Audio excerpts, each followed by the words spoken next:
বড় বড় কথা, 6 ফুট লম্বা, এখানকার মুখ্যমন্ত্রী হয়ে গেছে রহিম বক্সি। বড় বড় কথা, ঢুকতে দিবনি, গাছে বেঁধে রাখবো, পা ভেঙে দিব, মাথা গুঁড়িয়ে দেব, বাপের নাম যদি ঠিক থাকে কলম বাগানে আয়, দাঁড়িয়ে আছি। আরএসপির মাল ছিল, আইসিডিএস এর চাকরি বিক্রি করত, আর আমি এখানে তৃণমূলের অবজারভার যখন ছিলাম আমার গাড়ির দরজা খুলতো। কেউ নেবে না। তৃণমূলের যারা এখানে নেতা ছিল, হামিদ ভাই থেকে শুরু করে, মালতীপুরের ইমদাদ ভাই থেকে শুরু করে, রফিকুল থেকে শুরু করে, কেউ নেবে না। বলছে মালটা চোর, দাদা একে নেবেন না। 1.5 বছর ধরে গাড়ির দরজা খোলে আর বন্ধ করে, যা বাঁহাতে একটা পতাকা ধরিয়ে দে। বড় বড় কথা। ওর থেকে আবার ওর বেটা বড় নেতা।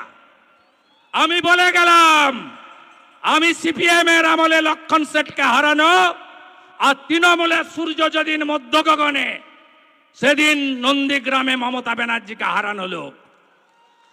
মালতীপুরে কে জিতবে আমি জানি না, কারণ হিন্দুদের সংখ্যা কম, 20-22% হবে, তাই তো নাকি 25% হবে বড় জোর। কিন্তু রহিমকে আমি জিততে দেব না, দেব না। আমি আপনাদের কথা দিয়ে গেলাম, আমি প্রতাপ সিং আর শঙ্কর চক্রবর্তীকে ডাকবো কলকাতাতে, বলে দেব কি করে এদের সমূলে উৎপাটিত করতে হয়। আমি জানি, ভরসা রাখুন। তাজমুল মিয়া আগে ভালো ছিল, এখন বদলে গেছে। চোরের দলে গেলে সবাই বদলাবে। আমরা বুঝেছিলাম বলে আমি কার্তিক আগেই পালিয়ে এসেছি, 6 বছর আগে। অমলান আছে, আমরা পালিয়ে এসেছি। খগেনদাও বুঝেছিল মোদিজি ছাড়া এই দুর্বৃত্তদের তাড়ানো যাবে না, লাল পার্টি পারবে না, তাই আমরা সবাই এসে গেছি গেরুয়ার নিচে। এই রাজ্যের মধ্যে 2 জায়গায় হিন্দুদের সবচেয়ে বড় জোট হয়েছে, হিন্দু আদিবাসীদের। একটা উত্তর মালদায় 85% হিন্দু পদ্মফুলে ভোট দিয়েছে। যদি গোটা রাজ্যে উত্তর মালদাকে দেখে সনাতনীরা একটু এগিয়ে আসে না, 200 নয় 220টা সিটে বিজেপি জিতবে। আরেকটা জায়গায় একজোট হয়েছিল হিন্দুরা 2021-এ নন্দীগ্রামে, 65% এক হয়েছিল প্রথমবার। আমি 2000 ভোটে জিতেছিলাম। 24-এ 72% হিন্দু এক হয়েছে। অভিজিৎ গাঙ্গুলি 8200 লিড পেয়েছে। আর 3 মাস পরের ভোটে ওখানেও উত্তর মালদার মতো 85% হিন্দু পদ্মফুলে ভোট দেবে, এবং বিজেপি যাকে দাঁড় করাবে তিনি 20,000 ভোটে জিতবেন। আপনারা নিশ্চিন্ত থাকুন। আপনারা জানেন এসআইআর এর বিরোধিতা কেন করছিল? কেন করছিল জানেন? এই যে ভুয়া ভোট দেয়, আপনি জানেন খগেনদাকেই হারিয়ে দিত একটা দুর্নীতিগ্রস্ত পুলিশ অফিসার। বালুরঘাটে গেলে সবাই বলে চরিত্রহীন প্রসূন। তিনি এখন নেতা হয়েছেন, রাজ্য সরকারের পোস্টেও আছেন, 1,10,000 টাকা বেতন পান। আবার চাঁচল হরিশ্চন্দ্রপুরের কোঅর্ডিনেটর হয়েছে। বিচিত্র রাজ্য, এই রকম রাজ্য কোথাও পাবেন না। তো উত্তর মালদায় কোনো নেতা নাই, উত্তর মালদায় এমপি সিটে দাঁড়ানোর মতো কোনো লোক নেই। গনি খান চৌধুরীর বাড়ির মেয়ে মৌসুম বেনজির নূর লড়েছিল 19-এ, তাকে তো ঘরে ঢুকিয়ে দিয়েছেন। প্রশ্নের মধ্যে কি এমন মধু পেলেন? ইংরেজ বাজার থেকে নিহার ঘোষকে চাঁচলে এমএলএ করতে হবে। চাঁচলে এমএলএ হওয়ার লোক নেই। কি পেয়েছেন চাঁচল আপনারা? রবীন্দ্রনাথ ঠাকুরের ছবিটা পুড়িয়েছে, এরা বাঙালি বলে। 2 দিন ধরে অ্যারেস্ট করেনি। কবে অ্যারেস্ট করলো জানেন? আমরা আইসিসিআর থেকে রবীন্দ্র সদন মিছিল করার পরে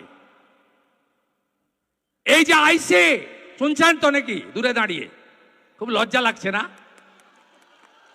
এত বাধা দিলাম, 26 তারিখ বাতিল করলাম, 2 তারিখে কোর্ট খুলবে, ভ্যাকেশন বেঞ্চে চলে গেল বিজেপি। ভাবতেই পারছে না আইসি কি হবে। আমার ভাইপো আসবে 7 তারিখে, তারপরে পিসি আবার আসবে, কি হবে আমার? আপনার যা হবে এপ্রিল মাসের পরে বুঝতে পারবেন। আপনার যা হবে বুঝতে পারবেন। এবারে বিজেপিকে কেউ রুখতে পারবে না। ছাপ্পা মেরে চুরি করে বাংলাদেশি মুসলিম অনুপ্রবেশকারীদের ভোট নিয়ে আমাদের সঙ্গে ওদের তফাৎ 2024-এ মাত্র 40 লাখ। আর প্রথম রাউন্ড সেমিফাইনালে एसआईआर থেকে বাদ চলে গেছে 58 লাখ। ये तो पहले झांकी है, अभी काशी मथुरा बाकी है। 14 ফেব্রুয়ারি দেখবেন তৃণমূল বলছে আমরা ভোটে লড়ব না। ভোটার লিস্ট থেকে আরো অবৈধ ভোটার, ভুয়া ভোটার আর লাভলি খাতুন নাকি খাতুন, এদের মতো বাংলাদেশি মুসলিম অনুপ্রবেশকারী রোহিঙ্গা মুক্ত ভোটার লিস্ট হবে। বাবা থাকে বরিশালে, ছেলে আছে চাঁচলে, নাম তার মফিজুল। সে আরেকটা বাবা পাতিয়ে ফেলেছে, সে আরেকটা বাবা ধরে ফেলেছে কালিয়াগঞ্জ হেমতাবাদের ভোটার লিস্ট খুঁজে।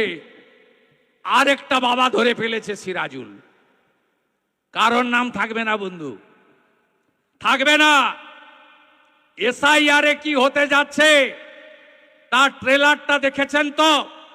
দিল্লিতে বেরিয়ে এসে তৃণমূলের সেকেন্ড ইন কমান্ড বলছে এই ভোটার লিস্ট মানি না। এখন থেকে বলছে 14 ফেব্রুয়ারির পরে 15 তারিখ এই কথা ওরা সবাই বলবে। একদম নিশ্চিন্ত থাকুন। কি করতে হবে বন্ধুদের? মমতা ব্যানার্জি কি বলেন মুখ্যমন্ত্রী? ধর্ম যার যার, উৎসব সবার। আমি কি বলি? ধর্ম যার যার, রক্ষা করার দায়িত্ব তার তার। কি করতে হবে বন্ধু? মেরা বুথ সবচেয়ে মজবুত। ওরা যদি মুসলিম বুথে 100টার মধ্যে 99টা ওদের পক্ষে ফেলে, আপনি সনাতনী আদিবাসী বুথে 100-র মধ্যে 99টা কেন ফেলতে পারবেন না? যেদিকে চোখ যায় মানুষ আর মানুষ। চাঁচল কি পেলেন? রাষ্ট্রবাদী মুসলিমদের কাছে বলছি, এখনো অনেকে আছেন কংগ্রেসের খাতায় নাম লিখিয়ে রেখেছেন। গনি খান চৌধুরীর ফ্যামিলি